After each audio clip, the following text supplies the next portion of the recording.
what other things could I have enjoyed in the movie more if I was like less focused on the mystery? I've got a list. Let's go.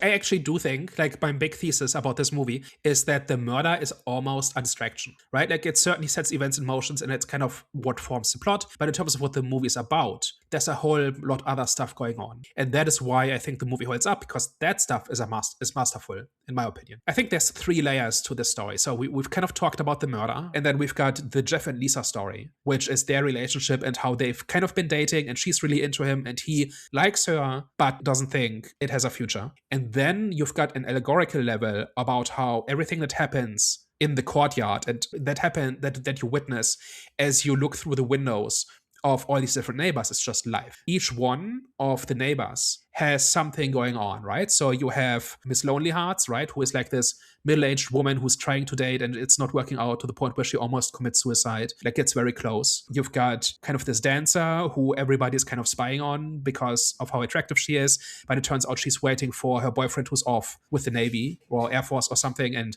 she's just waiting for him to come back. Then you've got the songwriters, or the songwriter who has this high-flying social life, but he's kind of struggling to have another hit.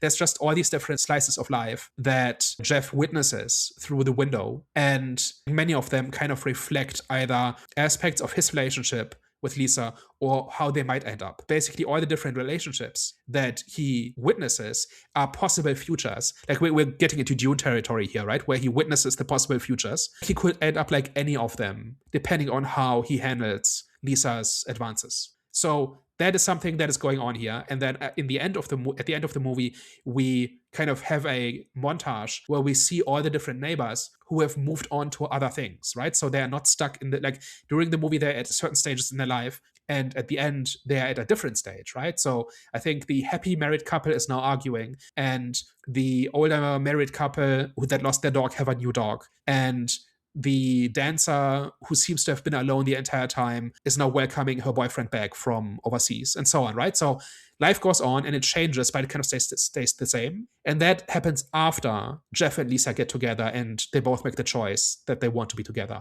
after the events of the movie, right? So I think those are the three different layers. And one of them is very immediate plot focused. The other one is more thematic, which is the Jeff and Lisa story. And then you've got a very, very abstract, allegorical layer of this is what life is like. And Jeff is able to witness all of these different things because he is spying on people through the rear window. And he's looking into their windows and seeing things you're not supposed to see. But in doing so, he gets like this all-seeing perspective of just a cross-section of life.